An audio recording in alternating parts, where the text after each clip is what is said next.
Hey, March maybe with the asking spot. I was online, saw this vase, thought, wow, that's really pretty.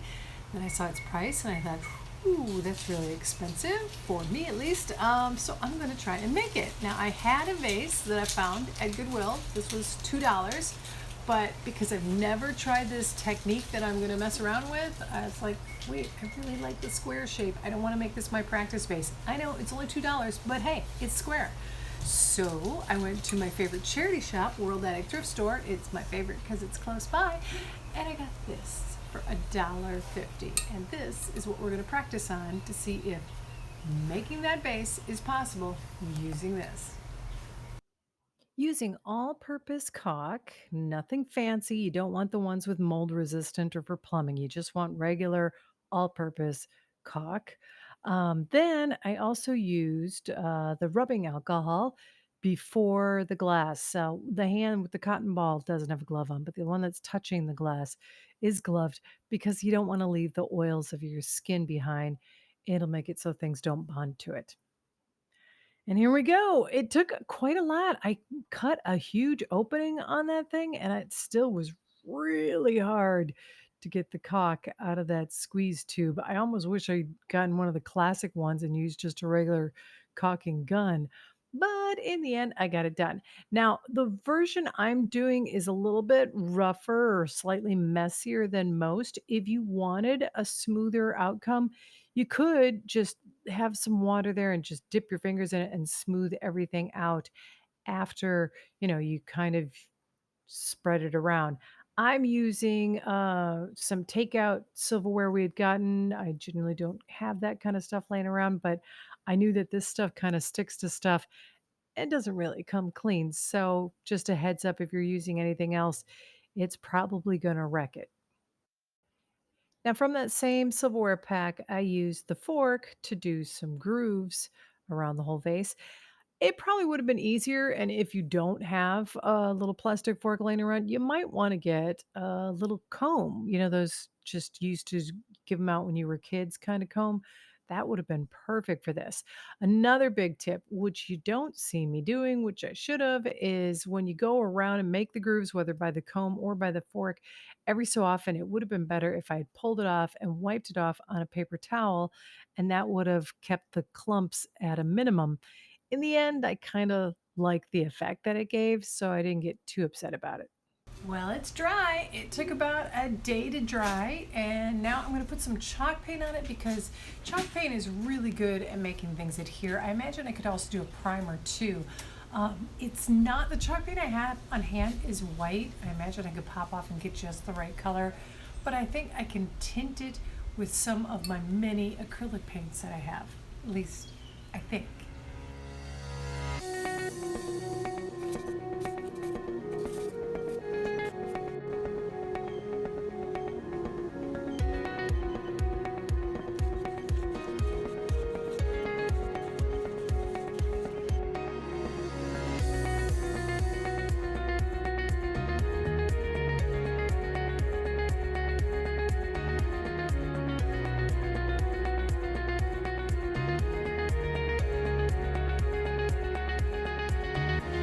Hey, abrupt edit, sorry.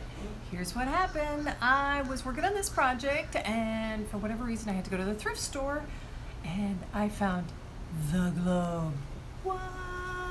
If you've seen the video for it, you know this was a project that I did kind of a while ago, but it was too wonderful not to go off and do that. And well, then the next thing you know, I got a couple more curb finds and had to do those projects, and a couple pieces were really big, so I went ahead and did those, and very, very inspiring.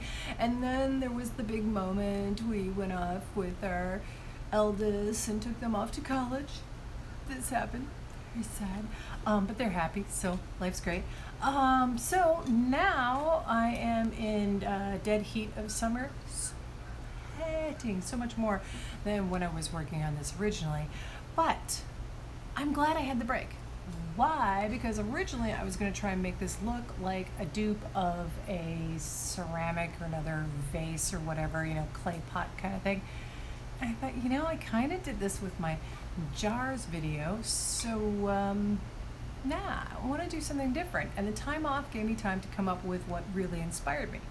I'm gonna try and make this look like, I don't know, not exactly steampunk, but sort of like a metal. I want it to look heavy with just some silver coming through, and we'll see.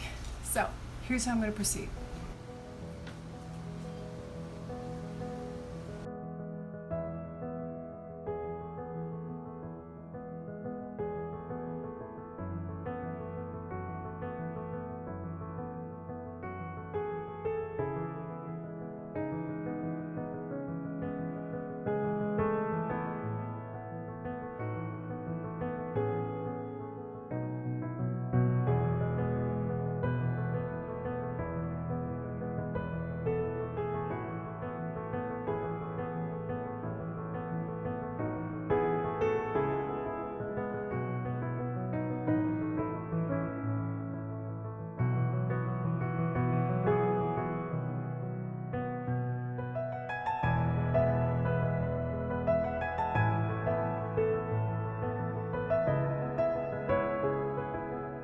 So I did like how that test face went, and technically I could do it to this square one, but I went ahead and found this. It's glass paint, and yes, it's blue. If you've seen enough videos of mine, you'll know I like blue. So I'm gonna go ahead and give this a try and make this vase a cobalt blue. Wait, I really like the square shape. I don't want to make this my practice vase. And if this works, I might even try an extra layer of something else. Okay, so judging from the instructions, 2 coats, and then I let it sit to cure for 4 days. Now, my only problem with the 2 coat thing is that when I went back through and did a second coat, it was kind of like wiping off the first coat, and it left it uneven. I mean, if you thought my lampshade video was annoying, this is worse. But I still love blue. So I'm gonna go ahead and let it cure for 4 days. Maybe I'll put a second coat then and make it cure for 4 days, and then it's supposed to be baked. I'm gonna have to look into this. I might have just wrecked my square vase, but that's all right. I like my other vase, so we're good to go. Okay, so let's see our results. This one, not at all what I was expecting or planning to do, but I like it. I think it's kind of cool, and it looks pretty with flowers. This one, however, just frustrates me so much. Okay, right now, as is, it's a blue vase, and that's not bad. But I didn't listen to my own instinct. What was I trying to do this one in the first place? I was like, trying on something you don't care about so that when you do it to something that you do care about, you can do it right. Well, I didn't test this blue paint, and now I've learned from my mistakes. Yes, it's a glass paint. It's still a paint, where I tried to treat it like it was a top coat, like it was a varnish, and so I didn't mix it with water. I just brushed it on, and then I tried to do a second coat, and then it kind of just stuck with itself. Go ahead and treat them more like a paint, not a top coat. So go ahead and mix it on with water, put it on with a natural brush, something really soft. I did give it a light sand. Then, when I went on with my second coat, I did mix water with the paint, and it went on much smoother and better. So that is my tip in that direction. But you know what? In the end, it still looks good with flowers in it. And on top of everything else, you know, the whole point of the asking spot is I ask myself, can I do this? Can I change something? Can I recycle? Can I upcycle? And if I can't, can I at least learn from it? Well, hopefully it has inspired you to try something new and reminded you to, well, not do what I do. But for watching, if you haven't already, please subscribe. It really helps. I'd love a thumbs up, and comment below which vase do you prefer, or which one might you try. Is it going to be the steel looking metal one or the blue square one? I think I know I have my preference.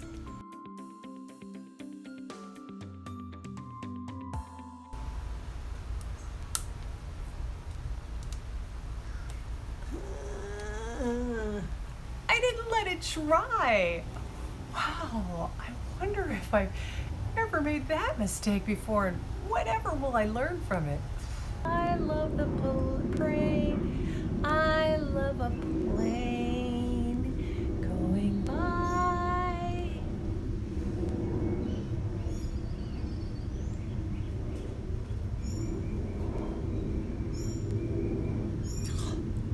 But is it what I hoped it would be? No.